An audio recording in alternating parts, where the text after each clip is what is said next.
And so it's Christmas. There's that cold bite in the air. The carols have been playing for months in the shops, and the TV adverts are all about getting festive. But it's easy amongst all of the commotion to forget what Christmas is really all about, that it is Christmas.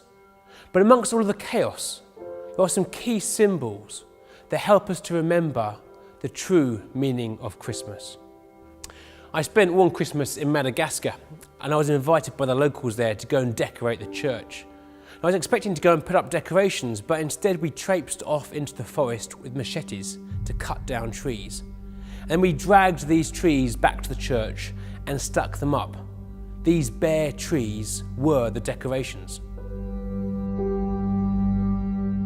It's such a strange tradition when you think about it, dragging something of the wilderness into our homes. I mean, beautiful flowers are one thing, but a conifer tree is quite a strange thing to bring into your home. The idea of dragging a tree into your home comes from the pagan festival, but when it was rebranded Christmas, this tree took on a new sense of meaning.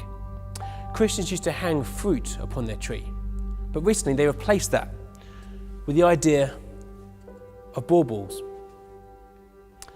The idea is that the tree symbolises the tree of knowledge of good and evil, the tree which Adam and Eve took the apple from. Therefore, the tree symbolises how we fall short of God's standard for us.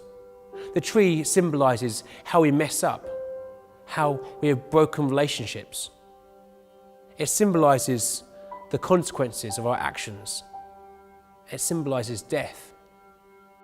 You see, we need a saviour. Luke writes, when the angels appeared to the shepherds, they said they brought good news of joy because today in the town of David, a saviour was to be born. A saviour. You see, ultimately, we need saving. The whole present giving thing at Christmas can get quite stressful, trying to buy last minute presents, often spending money we haven't really got on things people don't really need. But ultimately, the gifts symbolise God's gift to us at Christmas, that he sent his son Jesus to become flesh, to enter human history.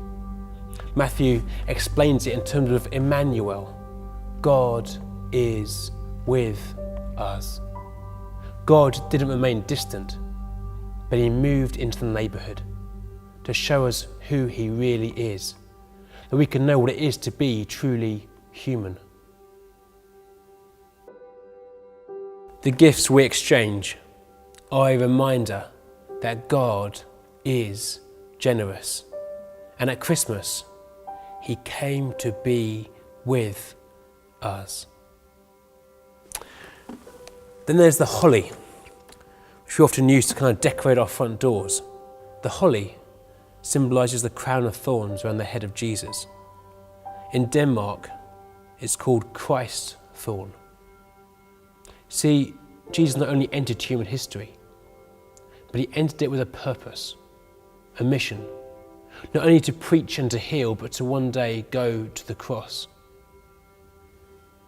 The mission was for Jesus to sacrifice his perfect life for our failings, that we could have a relationship with our Father in heaven. Matthew writes about how the angel told Joseph that he was to name the son Jesus because he would save the people from their sins. This was a mission only Jesus could accomplish. And so amongst all the festivity,